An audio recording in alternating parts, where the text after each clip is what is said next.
the things that is unique about the Gospel of John, there are many things, but one of them is that at the Last Supper, the night before Jesus died, John has Jesus not talking about the Eucharist like Matthew, Mark, and Luke, who say, "This is my body, this is my blood." John talks about that in another place. But what he has is what you just heard today. Jesus washing the feet. And I think there's a tremendous power to the image of what Jesus does.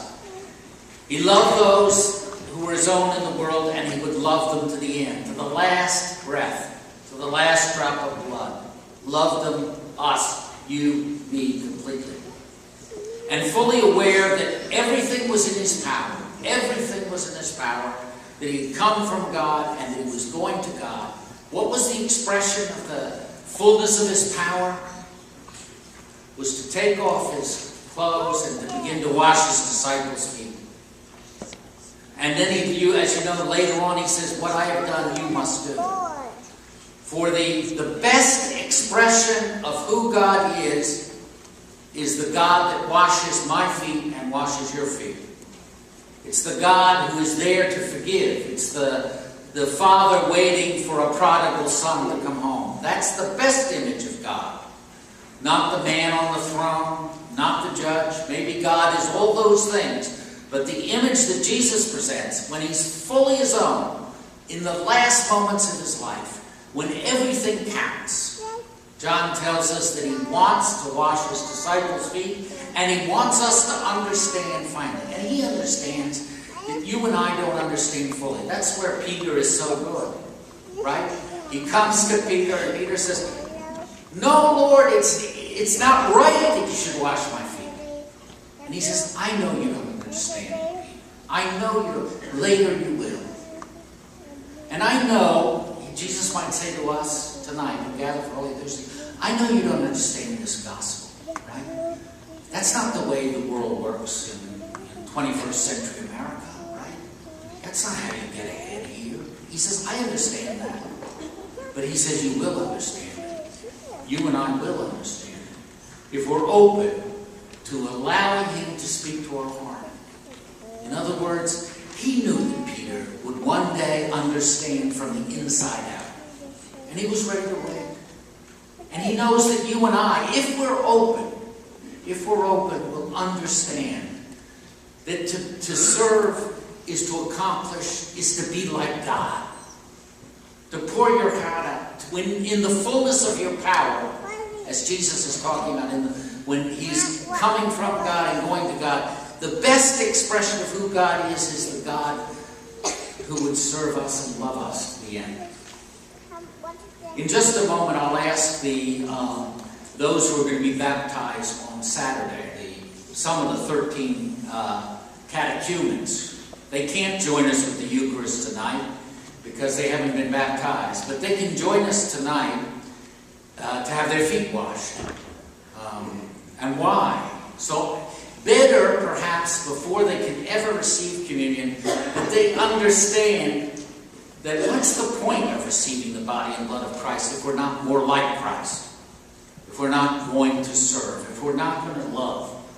And hopefully for them, because they're going to, what I'm going to do is, I'll wash their feet, and as soon as I'm finished one, I invite any of you to come forward, to have your feet washed. And if you want, to wash the next person's feet, and so on, to be a part of it. Don't feel pressured, but if the Lord's put it on your heart, come forward. Have your feet washed and then to wash others. If you're not able, if you want to have your feet washed and not able to, you're not big on kneeling down, don't worry about it. Come forward anyway, okay? But maybe, I hope for them, and I hope for me, and I hope for you, the message that Jesus is trying to tell us about God and how it is that we can serve God by service. I hope it finds a root in my heart. I hope it finds a root in their heart. And I hope it finds a root in your heart. So that when some demeaning service, some humble service, some forgiving service, is asked of you that you will say, I want to be like God.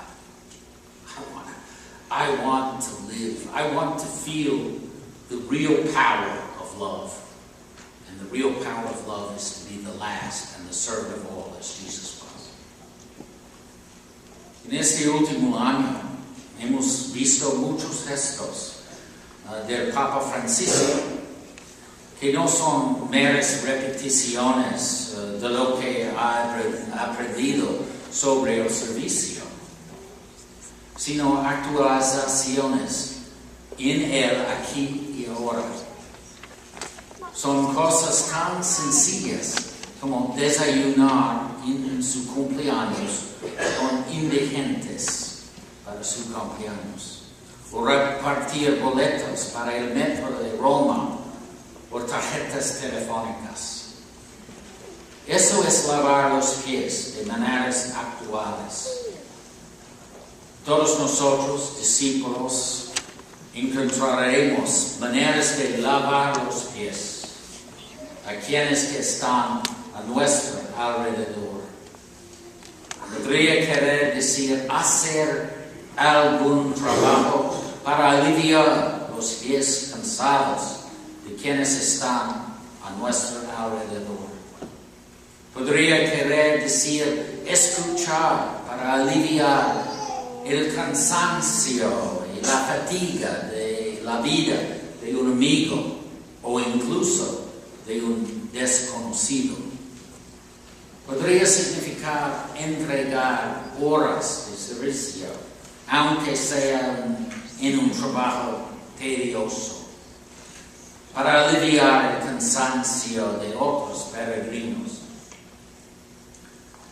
Nos sentimos caminantes, como los antiguos israelitas del Éxodo, hacia nuestra salvación y vida verdadera.